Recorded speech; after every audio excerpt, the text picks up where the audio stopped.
वालेकुम फ्रेंड्स, ધોરણ 9ના વિદ્યાર્થીઓ, આજે આપણે પહેલા યુનિટ ચિતાસ ટીયર્સ એની ચર્ચા કરીશું.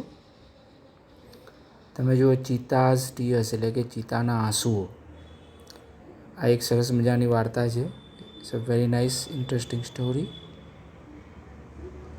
અને તમે જુઓ, અહીંયા રીડ પેસેજ આપેલું છે, જે તમારે રીડ કરવાનું અને એનો અર્થ સમજવાનો. ત્યારબાદ નીચે ઝુલુ ટ્રાઇબ, જે આ વાર્તાનો એક ભાગ છે, એટલે કે ઝુલુ કબીલાની વાત છે. અહીંયા સાઉથ આફ્રિકાના ઝુલુ કબીલાની વાત છે, કે જેના અંદર એનું લોકેશન ક્યાં આવેલું છે, એમ પોપ્યુલેશન એટલે કે એની વસ્તી, ભાષા કઈ છે, ધર્મ, રાઇટ્સ એટલે કે જન્મ વખતે,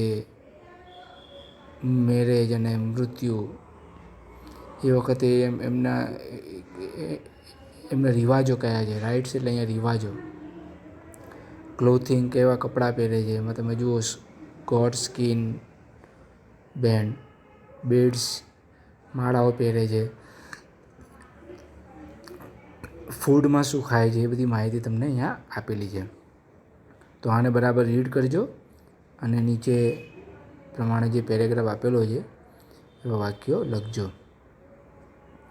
હવે આપણે અહીંયા રીડ 1 સ્ટાર્ટ કરીએ. કે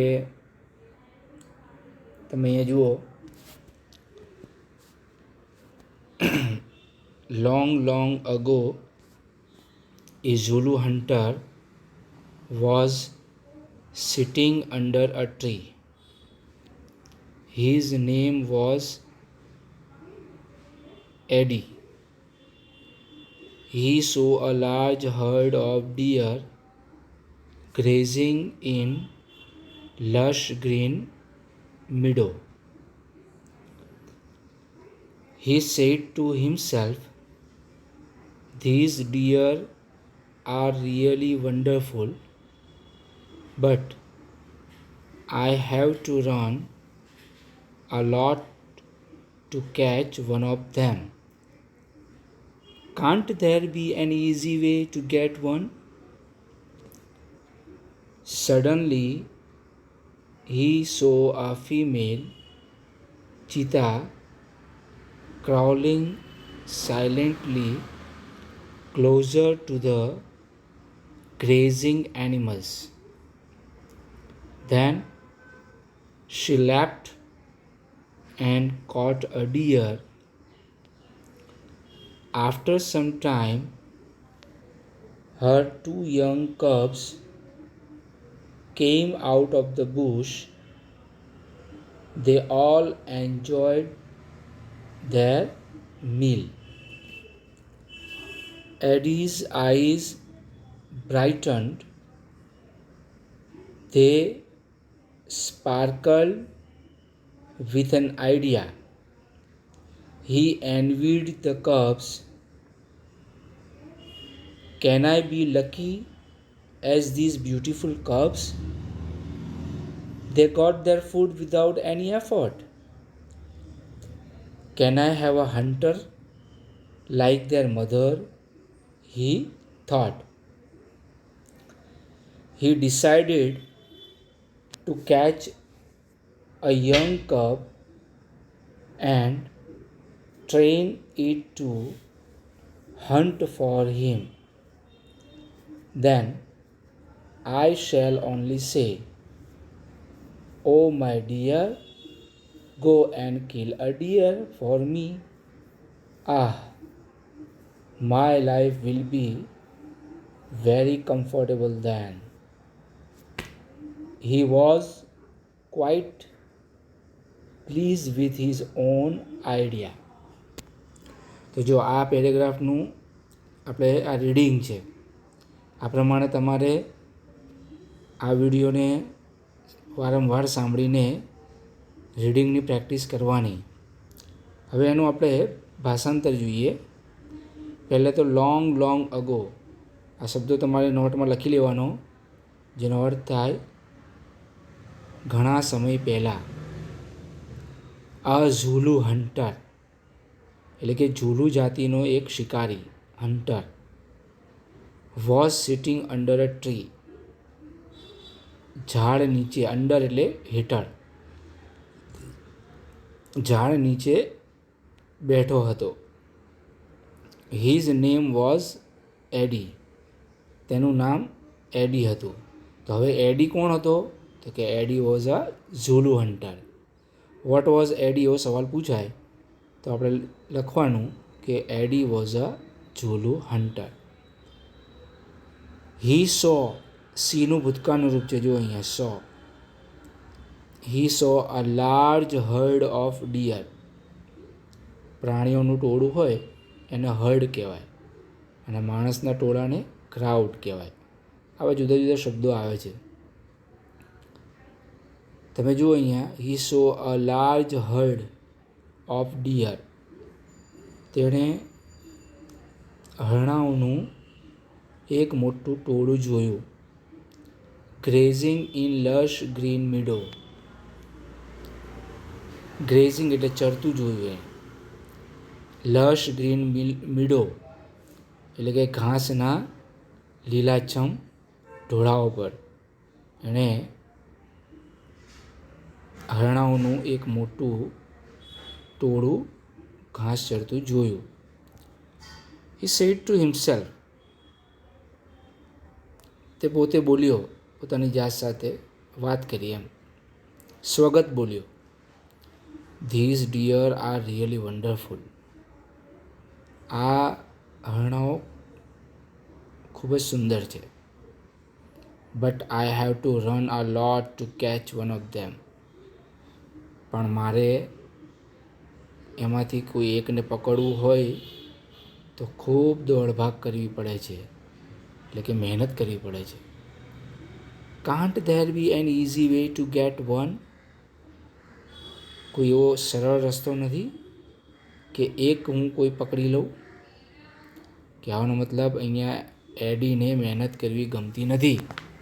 જ્યારે એક સારો શિકારી એ પોતાની તાકાત, પોતાની સ્કિલ એટલે કે હુનર અને હાર્ડવર્ક, મહેનતથી શિકાર કરે છે.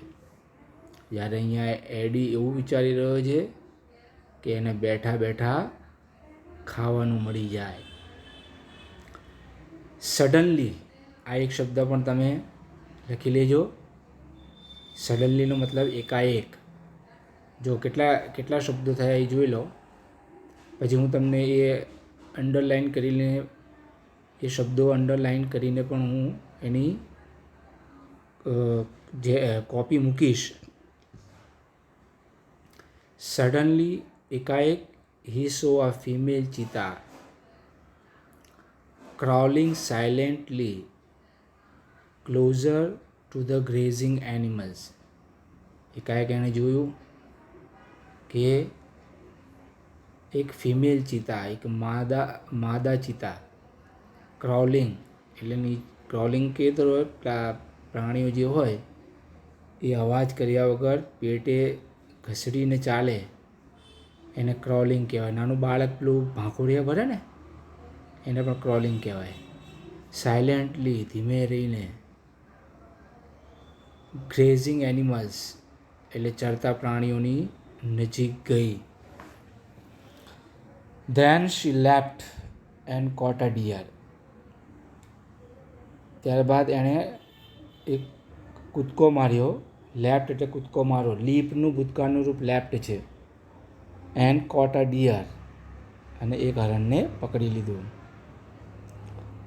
આફ્ટર સમ ટાઈમ, થોડા સમય પછી, હર 2 યંગ કબ્સ, તેના 2 નાના બચ્ચાઓ. ચીતાના બચ્ચાઓને કબ્સ કહેવાય. ચીતા છે, લાયન છે, ટાઈગર છે, એના બચ્ચાઓને કબ્સ કહેવાય છે. Came out of the bush, ઝાડીઓમાંથી બહાર આવ્યા. ઝાડીઓમાં કેમ રાખે? કેમ કે માદા ચીતા એમના બચ્ચાઓ નાના હોય, જ્યારે બચ્ચાઓ નાના હોય ત્યારે એ અશક્ત હોય, એ પોતાનું પોતાને બચાવી શકતા નથી હોતા, પોતાની સેફટી નથી કરી શકતા હોતા, તો જે માં હોય એને એ છુપાવી દે શિકારીઓની નજરથી બીજા. They all enjoyed their meal. તેમણે બધાએ એમનું ભોજન એન્જોય કર્યું. એડીઝ આઈઝ બ્રાઇટન. એડીની આંખો ચમકી. અહીંયા આંખો ચમકીનો મતલબ એને એક વિચાર સ્ફૂર્યો. They sparkle with an idea. એક વિચારથી એની આંખો ચમકી. સ્પાર્કલ એટલે પણ ચમકવો અર્થ થાય છે, ચમકવાનો અર્થ થાય. અને અહીંયા ભૂતકાળનું રૂપ છે. હી એનવીડ ધ કપ્સ. અહીંયા જો એક એનવીડ શબ્દ છે. એનવીડ સાચો શબ્દ જે મૂળ રૂપ છે એ ENVY છે, પણ જ્યારે ભૂતકાળનું રૂપ બને તો વાયનો આઈ થઈને ઈડી લાગેલું છે. એનવીડનો અર્થ ઈર્ષા કરવી. તેને આ બચ્ચાઓની ઈર્ષા થઈ. અને સ્વાગત શું બોલ્યો? Can I be lucky as these beautiful cups. આ સુંદર મજાના બચ્ચાઓ જેવો હું નસીબદાર ન હોઈ શકું. They got their food without any effort. તેઓ કોઈ પણ મહેનત વગર, પ્રયત્ન વગર તેમનું ખાવાનું એમને મળે છે. પણ એને ખબર નથી કે બચ્ચાઓ બિચારા નાના છે, અશક્ત છે, જાતે શિકાર નથી કરી શકતા, એટલે એની માં એમના માટે શિકાર કરીને એમને પાલન પોષણ એમનું કરે છે. Can I have a hunter like their mother. શું મારી પાસે તેમની માતા જેવી શિકારી ન હોઈ શકે? He thought. એણે વિચાર્યું. થિંકનું ભૂતકાળનું રૂપ thought. He decided to catch a young cup. એણે નક્કી કર્યું કે એક બચ્ચાને એ પકડી લેશે. And train to hunt for him. અને એને તાલીમ આપશે તેના માટે શિકાર કરી લાવે એટલે. ધેન ત્યારબાદ આઈ શેલ ઓનલી સે. મારે માત્ર એટલું જ કહેવાનું. Oh my dear. ઓ મારા વહાલા. Go and kill a deer for me. જા અને મારા માટે એક હરણ મારી લાવ. જો અહીંયા ડિયર, DEAR ડિયરનો અર્થ થાય વહાલો, અને DEER ડિયરનો મતલબ થાય હરણ. અને ડિયરનું બહુવચન પણ ડિયર જ છે. ડિયર્સ એવું નથી લખાતું, એસ લગાવવામાં આવતો નથી, એ ખાસ ધ્યાન આપો. My life will be very comfortable then. પછી પોતાના વિચારથી ખુશ થતા એ શું બોલ્યો? મારું જીવન પછી તો આરામદાયક બની જશે, મારે કંઈ મહેનત કરવાની જરૂર પડશે નહીં. He was quite please with his own idea. તે તેના ખુદના વિચારથી પ્લીઝ એટલે કે ખૂબ ખુશ થયો. તો અહીં સુધી આપણે વિદ્યાર્થી મિત્રો રાખીએ. પછી આગળનો પાઠનું જે ભાષાંતર છે અને રીડિંગને જે કંઈ છે તમને હું પછી શીખવાડીશ. અસ્સલામુ અલૈકુમ.